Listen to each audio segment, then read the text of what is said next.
How to fix Central Bank of India fingerprint login is not enabled for sent mobile problem.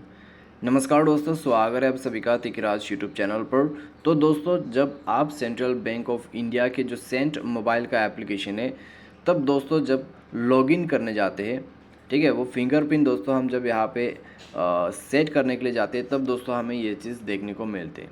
यहाँ पे दोस्तों आप देख सकते हैं, तो लिखा हुआ यहाँ पे है fingerprint login is not enable for Saint mobile. ठीक है, तो ये जो ऐप है उसके लिए अभी जो फिंगरप्रिंट लॉक है वो इनेबल्ड नहीं है। तो दोस्तों यहाँ पे इसको इनेबल करने के लिए क्या करना होगा, यहाँ पे ये भी बताया हुआ है, kindly login user using user ID and MPIN and enable fingerprint. ठीक है, तो आपको कैसे सेट करना होगा, किस तरीके से आपको फिंगरप्रिंट मिलेगा, ये मैं आपको इस वीडियो पे बताने वाला हूँ। ठीक है, और ये किस तरीके का प्रॉब्लम है ये भी मैं आपको इसी वीडियो पे बताऊँगा। तो जानने के लिए दोस्तों वीडियो के साथ बने रहिए अंत तक। साथ ही साथ दोस्तों चैनल को सब्सक्राइब करते हुए बेल आइकन को क्लिक करें। अगर आप ऑनलाइन पैसा कमाना चाहते हैं तो वीडियो डिस्क्रिप्शन पर आपको लिंक मिल जाएगा। किसी भी प्रॉब्लम के रिगार्डिंग पर आप हमें ट्विटर पे फॉलो करके मैसेज कर सकते हैं। चलिए दोस्तों वीडियो शुरू करते हैं। तो दोस्तों जैसे कि यहाँ पे देख सकते हैं, प्रॉब्लम के साथ भी दोस्तों यहाँ पे सॉल्यूशन भी दिया हुआ है।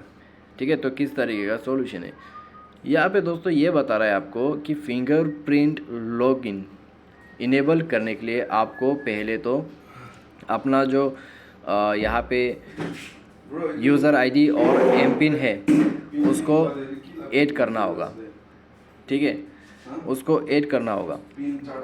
यहाँ पे दोस्तों यूज़र आईडी जो है, ठीक है, तो यूज़र आईडी आप यहाँ पे देख सकते हैं, ओके क्रिए, और यहाँ पे आपको मिलेगा यूज़र आईडी।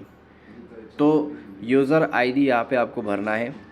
उसके बाद दोस्तों यहाँ पर आपको एमपिन ऐड करना है। ठीक है, एमपिन ऐड करना है। तो एमपिन ऐड करने के बाद ही दोस्तों आपको लॉगिन करने का ऑप्शन मिलेगा, और लॉगिन करने के बाद ही फिंगरप्रिंट इनेबल करना होगा, क्योंकि दोस्तों वहाँ पर ऐसा बताया हुआ है। तो आप डायरेक्टली फिंगर को एंटर नहीं कर सकते हैं जब तक कि आप लॉगिन नहीं करते हैं अपना central bank of India Saint mobile app को। ठीक है, तो पहले आपको यूज़र नेम एमपिन सब कुछ ऐड करके उसके बाद ही आपको यहाँ पे फिंगरप्रिंट ऐड करने का ऑप्शन मिलेगा। तो अगर आप डायरेक्टली फिंगरप्रिंट ऐड करने के लिए जाते हैं तो दोस्तों यहाँ पे आपको इस तरीके का प्रॉब्लम आते रहेगा। तो इससे अच्छा है आप यूज़र नेम और एमपिन क्रिएट करके साइन अप करें, एंड देन सिंपली दोस्तों आपका प्रॉब्लम सॉल्व हो जाएगा। ठीक है, तो इस तरीके से ये प्रॉब्लम सॉल्व होते हैं। दोस्तों उम्मीद करते हैं आपको वीडियो पसंद आया होगा। Thanks for watching.